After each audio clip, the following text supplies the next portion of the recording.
নাহমাদুহু ওয়া নুসাল্লি আলা রাসূলিহিল কারীম আম্মা বা'দ ফাআউযু বিল্লাহি মিনাশ শাইতানির রাজিম বিসমিল্লাহির রহমানির রহিম।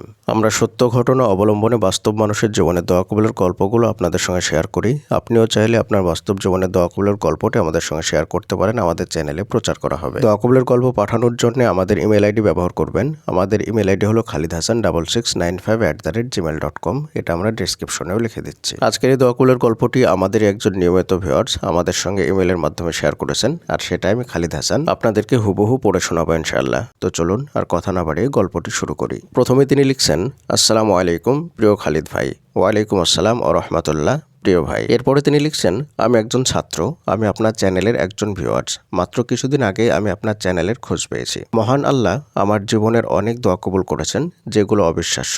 এর ভেতর থেকে দুটি বিশেষ সময়ের কথা শেয়ার করতে চাই। আমি নিয়মিত আস্তাগফিরুল্লাহর উপর আমল করি, পাশাপাশি জীবনের প্রতিটি ক্ষেত্রে আল্লাহর উপর তাওয়াক্কুল করি। আমি আমার দ্বিতীয় ঘটনা দিয়ে শুরু করতে চাই, কেননা এটা খুব সাম্প্রতিক, মাত্র এক সপ্তাহ আগের, এবং ঘটনাটি বেশ ইন্টারেস্টিং। আপনার হয়তো মনে আছে, কিছুদিন আগে আপনার চ্যানেলে এক বৃদ্ধ চাচার উমরা করতে যাওয়ার ঘটনা তুলে ধরেছেন। বৃদ্ধ চাচা কাবাঘর প্রথম দর্শনে তার মেয়ের বিয়ের জন্য দোয়া করেছিলেন এবং আল্লাহর উপর ভরসা করেছিলেন, ফলে মহান আল্লাহ তাআলা তার দোয়া কবুল করে নেন। তার মেয়ের বিয়ে ঠিক হয়ে যায়। তো আমি ভাবলাম আমিও আল্লাহর উপর অগাধ ভরসা করবো ইনশাআল্লাহ। সেদিন ফজরের নামাজের পরে বৃষ্টি হচ্ছিল। আমি মসজিদে বসে আল্লাহর জিকির করছিলাম। একে তো 5 ওয়াক্ত ফরজ নামাজের পর দোয়া কবুল হয়, তার উপর আবার রহমতের বৃষ্টি, দোয়া কবুলের মোক্ষম সুযোগ। তাই আমি প্রথমে আল্লাহর প্রশংসা করলাম, এরপর দরুদ পাঠ করলাম, তারপরে হাত তুলে আল্লাহকে বলতে লাগলাম, হে মহান আল্লাহ, আমার আজকে গরুর মাংস, মুরগির রোস্ট, গরুর ভুড়ি ভোনা, এগুলোর যে কোনো একটি দিয়ে ভাত খেতে ইচ্ছা করছে, তুমি একটু ব্যবস্থা করে দাও। দোয়া করার পরে আবার দরুদ পাঠ করলাম এবং আল্লাহর উপর শতভাগ ভরসা করলাম। এভাবে মসজিদে অনেকক্ষণ বসেছিলাম। মসজিদ থেকে বাড়ি ফিরে দেখি আম্মু গরুর ভুড়ি কাটছে, যা ছিল সম্পূর্ণ অপ্রত্যাশিত ব্যাপার। কেননা আব্বু কখনোই সকালে কোনোদিন বাজার করেন না। আবার বাড়িতে মেহমান আসলে মাঝে মাঝে গরুর মাংস বা মুরগির রোস্ট খাওয়া হয়, কিন্তু ঈদ ছাড়া কখনোই গরুর ভুড়ি খাওয়া হয় না। সেদিন না ছিল ঈদ আর না ছিল ভুড়ি আনার কথা। আব্বু ফজরের পরে কোনো এক জায়গায় গিয়েছিল, আসার সময় কি মনে করে ভুড়ি কিনে এনেছে। সুবহানাল্লাহ। আফসোস হচ্ছিল যে একসাথে 3টাই কেন চাইলাম না, তাহলে আল্লাহ কবুল করে নিতেন। সেদিন খুব তৃপ্তি সহকারে ভাত খেয়েছিলাম আলহামদুলিল্লাহ। এবার আরও একটি দোয়া কবুলের গল্প বলবো, যে গল্পটি আমার প্রথমে বলার দরকার ছিল, কিন্তু আমি দ্বিতীয়টি বলেছি। তো যাই হোক, এই ঘটনার শুরুতে আমি কিছু কথা বলি। ওই সময়টা ছিল লাইফের অন্যতম রোমাঞ্চকর সময়, প্রায় বছর 2 আগের ঘটনা। তখন আমি সিজদায় পড়ে আল্লাহর কাছে প্রচুর কাঁদতাম, কেননা এটাতে অন্যরকম একটা ভালো লাগা আর প্রশান্তি কাজ করত। একবার ভয়ও পেয়ে গেলাম। একদিন দুপুরে সিজদায় পড়ে আল্লাহর কাছে কান্নাকাটি করছি, আর তখনই খাটের নিচে থেকে জোরে হিস হিস হুস হুস আওয়াজ আসলো। কেউ যেন একজন আমার উপর প্রচণ্ড রেগে গিয়ে ওরকম শব্দ করছে, আমাকে গালি দিতে চাইছে, পেলেই যেন মারবে আমাকে। সিজদাতেই আমার সারা শরীর কেঁপে উঠল, শরীরের সমস্ত লোম দাঁড়িয়ে গেল। আমি তখন 6 তলায় থাকতাম এবং বিড়াল, কুকুর, ইঁদুর বা সাপ কোনো কিছুই অত উপরে আসা সম্ভব নয়। আমি ছিলাম বাসায় সম্পূর্ণ একা। আবার নিচে থেকে শব্দ আসলেও এত কাছে এবং স্পষ্টভাবে কখনোই শোনা যেত না। সম্ভবত ওটা ছিল শয়তান, যে আমার সিজদা করাটাকে খুবই অপছন্দ করত। সইতে না পেরে অমন শব্দ করে আমাকে ভয় দেখাতে থাকে। তো এমন একদিন দুপুরের পর আল্লাহর কাছে সিজদায় পড়ে প্রচুর কান্নাকাটি করছিলাম। অবস্থা এমন দাঁড়ালো যে মনে হলো এখন আল্লাহর কাছে যা চাইবো তাই হয়তো মহান আল্লাহ দিয়ে দেবেন। তাই আমি আল্লাহর কাছে আখিরাতের একটি প্রিয় বিষয় চাইলাম। তখন মনে হলো দুনিয়ার জন্য কিছু চাওয়া দরকার, কিন্তু তখন আমি আল্লাহর পর এতটাই সন্তুষ্ট ও তৃপ্ত ছিলাম যে আমার মাথায় দুনিয়ার কিছুই আসছিল না। হঠাৎ মনে হলো অনেকদিন বিরিয়ানি খায় না, তাই 1 প্লেট বিরিয়ানি হলে মন্দ হয় না। তাই আল্লাহর কাছে বিরিয়ানি খাওয়ার আবেদন করলাম, আর আল্লাহর উপর তাওয়াক্কুল করলাম যে যাই হোক না কেন আল্লাহ আমাকে আজকে বিরিয়ানি খাওয়াবেনই। কিন্তু সেদিন রাতে আম্মু আমাকে ভাত ভাজা এবং বেগুন ভাজা দিয়ে ভাত দিল, যা আমার খুবই ফেভারিট। কিন্তু মনটা বিরিয়ানির জন্য কেমন যেন করছিল। প্রথমে মনে মনে ভাবলাম যে এটাই হয়তো আমার আজকের রাতের বিরিয়ানি। পরে আবার ভাবলাম না, আল্লাহর উপর ভরসা যেহেতু করেছি, সুতরাং শেষ দেখেই ছাড়বো। এবার হয়তো আপনারা ভাবছেন যে পাশের বাসা থেকে কেউ একটুখানি বিরিয়ানি দিয়ে যাবে, কিন্তু ঘটনা ছিল পুরোপুরি অবিশ্বাস্য, যা আমি কোনোদিনও ভুলবো না।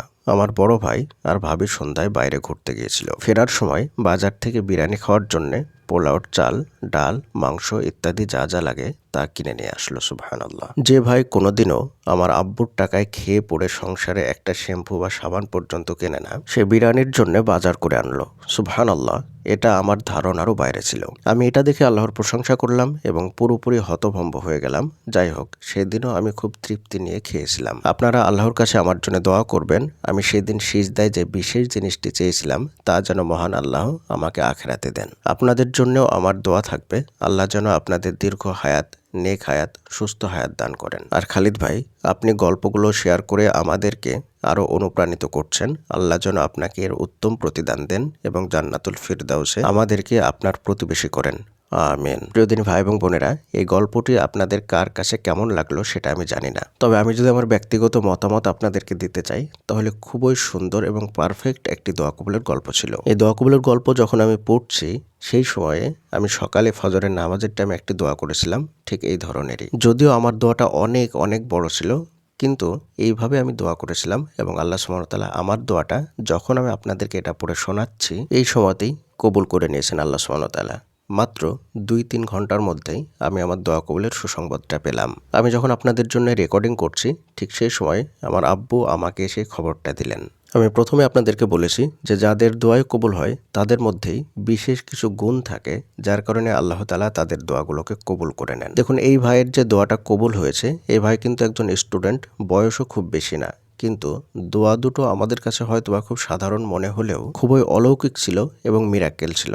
কারণ তিনি যেই সময় যে জিনিসটা চেয়েছেন সেটাই সেই সময় পাওয়ার কথাই ছিল না। আমাদের দোয়াগুলো হয়তো বা এমনই হয়, কিন্তু এই ভাইয়ের যে বিষয় সেটা আলাদা এবং আমাদের বিষয় একটু আলাদা হয়, কিন্তু দোয়া আর দোয়ার ধরন সেগুলো কিন্তু কম বেশি একই রকম। তাই নিজের ভিতরে এমন বিশেষ কিছু আমল বা বিশেষ কিছু গুণ তৈরি করুন যেই গুণটার দ্বারাই আল্লাহ তাআলা আপনার দোয়াটাকে কবুল করে নেবেন। তবে দোয়া কবুল হওয়ার জন্য সর্বশ্রেষ্ঠ গুণ হলো আল্লাহর প্রতি ভরসা করা, ইয়াকিন করা। আমি বারবার বেশিরভাগ দোয়া কবুলের গল্পের শেষেই বলি যে দোয়া কবুল হওয়ার জন্য তেমন কোনো আমল করা লাগে না। যদি আপনি আল্লাহ সুবহানাহু ওয়া তাআলার প্রতি দৃঢ় ভরসা করতে পারেন, ইয়াকিন করতে পারেন, তাহলে আল্লাহ সুবহানাহু ওয়া তাআলা আপনার যত কঠিন দোয়াই হোক না কেন সেটা কবুল করে নেবেন। আর এই ভরসা বা ইয়াকিনের জন্য প্রথমত আপনাকে যেটা করা লাগবে সেটা হচ্ছে আপনাকে সমস্ত রকম গোনা ছেড়ে দিতে হবে। যেই মানুষের অন্তরে সবসময় গোনা দ্বারা পরিপূর্ণ থাকে সেই মানুষের অন্তরে আল্লাহ সুবহানাহু ওয়া তাআলার প্রতি কখনোই ভরসা বা ইয়াকিন আসবে না। যেমনটা আমরা সাধারণ চলিত ভাষায় একটা কথা বলি যে চোরের মন সবসময় পুলিশ পুলিশ, ঠিক তেমনইভাবে একজন পাপী বান্দার অন্তর সবসময় ভয় কাজ করে। সে সবসময় ভয়ে থাকে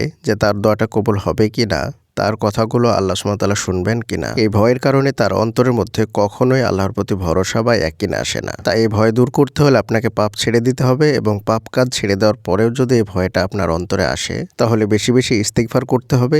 ইস্তিগফারের কারণে আপনার অন্তরটা পরিষ্কার হয়ে যাবে, তখন অটোমেটিক আল্লাহর প্রতি ভরসা আসবে। প্রিয়দিনী ভাই এবং বোনেরা, পরিশেষে আল্লাহর কাছে দোয়া করি আল্লাহ তাআলা যেন আমাদের অন্তরে আল্লাহর প্রতি ইয়াকিন এবং ভরসা বাড়িয়ে দেন। ভিডিওটি অবশ্যই লাইক করবেন, কমেন্ট করবেন, কারণ বর্তমানে আমাদের ভিডিও রিচ খুবই কম।